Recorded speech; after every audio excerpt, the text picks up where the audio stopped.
আসসালামু আলাইকুম।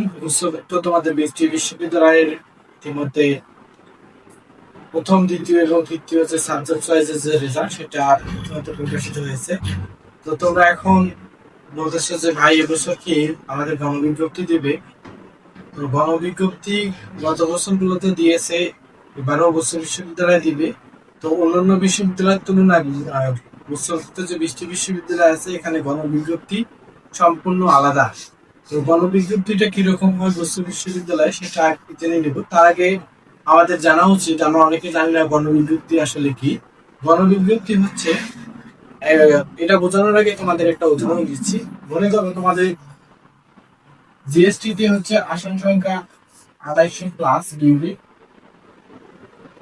তো এখানে 2800 সিট পূরণ করার জন্য তোমাদের কিছু কয়েকটা মেরিট দিয়েছি ইতিমধ্যে, প্রথম, দ্বিতীয় এবং তৃতীয় মেরিট দিয়েছি। তো এখানে তোমাদের মেরিট সংখ্যা সর্বশেষ পর্যন্ত গিয়েছে ধরলাম 4600 ক্লাস পর্যন্ত গিয়েছে এই 2800 সিট পূরণ করতে গিয়ে। তো এই সিটটা যখন পূরণ হলো না, এখানে 2800 সিটের মধ্যে তোমার 2750 জন এখানে ভর্তি হয়েছে। 2750 জন এখানে কি হয়েছে, ভর্তি হয়েছে। এখনো কয়টা আছে, 50টি সিট খালি আছে। 50টি আসন খালি আছে। 50টি আসন খালি থাকার কারণে জিএসটি যে বিশ্ববিদ্যালয় আছে তারা মেরিট দিয়ে থাকে। আর তোমাদের চূড়ান্ত ভর্তি হয় কিন্তু 15 জুলাইয়ের আগে, 15 জুলাইয়ের আগে। তো এই আগ পর্যন্ত কিন্তু মেরিট দিতে থাকবে যতক্ষণ পর্যন্ত কি তাদের আসন পূরণ হয়নি। যদি আসন পূরণ না হয় তখন তারা অন্য একটি উপায় অবলম্বন করবে। সেই উপায়টি হচ্ছে গণবিজ্ঞপ্তি। এখন তো বুঝলা যে গণবিজ্ঞপ্তি যদি হয় বা কিভাবে হয়। গণবিজ্ঞপ্তি দেওয়ার সময় তো বুঝলাম। তো গণবিজ্ঞপ্তিটা কিভাবে আমি আমি আমার পজিশন তো এত, আমি এখন তো সাবজেক্ট পাইনি।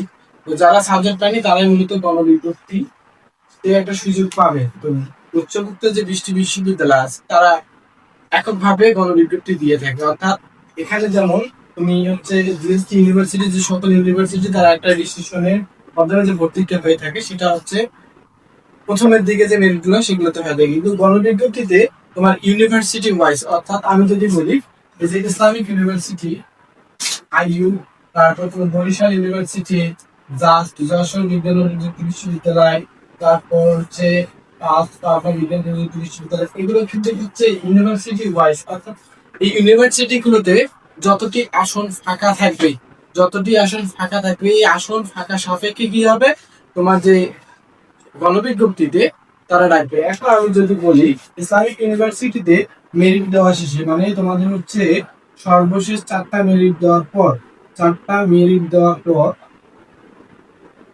4টা মেরিট দেওয়ার পর আসন সংখ্যা ইসলামিক ইউনিভার্সিটিতে 20টা আছে, 20টা আসন সংখ্যা আছে।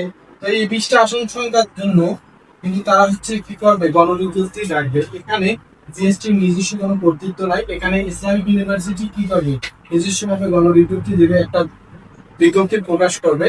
তারা একটা নির্দিষ্ট কি থাকে মেরিট আছে, এই মেরিট অনুযায়ী কিন্তু ডাকবে। যদি বলি যে 20টা আসন এখন ফাঁকা আছে, তো এই 20টা আসনের জন্য তারা হচ্ছে অতিরিক্ত ডাকে। অতিরিক্ত বলতে এখানে কি 10 গুণ হবে বা 6 গুণ হবে বা 7 গুণ বেশি থাকবে। যদি বলি 10 গুণ, অর্থাৎ 20টি আসনের জন্য তোমাদের 200 জনকে কিন্তু ডাকবে। 200 জনকে কিন্তু, যারা 200 জন পরে মেরিটে আসো অর্থাৎ মেধা তালিকায় আসো ক্রম অনুসারে, তাদের কিন্তু ডাকবে। এখানে ডাকার মধ্যে এখানে রিপোর্টিং জমা দিতে হবে। অর্থাৎ তুমি যে ভর্তি হতে আগ্রহী, তারা যে নির্দিষ্ট ডেটে ডাকবে, তোমার সাক্ষাৎকার নেবে, এখানে তারা রিপোর্টিং ভাবে তোমার একটা কাগজ জমা দিবে যে তুমি তো ভর্তি হতে আগ্রহী।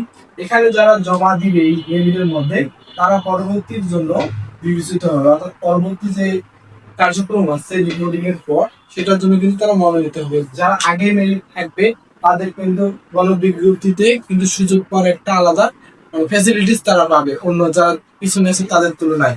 তো তোমরা এটা বুঝলা যে গণবিজ্ঞপ্তিতে আসলে কত দূর পর্যন্ত ডাকে। বিজ্ঞপ্তিতে কিন্তু অনেক দূর মেরিট পর্যন্ত ডাকে, কিন্তু সবাই তো সাবজেক্ট পাবে না। 20টা আসন কিভাবে 200 জন পায়, এখানে 200 জনের মধ্যে যারা শুরুতে থাকবে, মানে শুরুতে থাকবে যাদের পজিশন কাছাকাছি থাকবে, তারাই কিন্তু এখানে কি পাবে, আসন পাবে। তো গণবিজ্ঞপ্তির পরের প্রশ্ন হচ্ছে গণবিজ্ঞপ্তির সময় কি চূড়ান্ত ভর্তির মধ্যে হয়।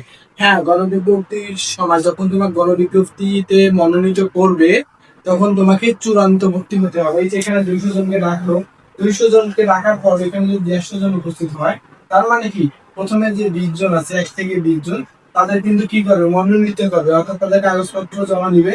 এখানকার মধ্যে যদি 20 জনের মধ্যে 18 জন হয়, তার মানে পরবর্তী 2 জনকে আর কি হবে, সুযোগ পাবে। এই 18 জনকে নিশ্চিত করার জন্য তাদের একেবারে কিন্তু চূড়ান্ত ভর্তি হতে হবে, মানে তারা একবারে চূড়ান্ত ভর্তি হবে।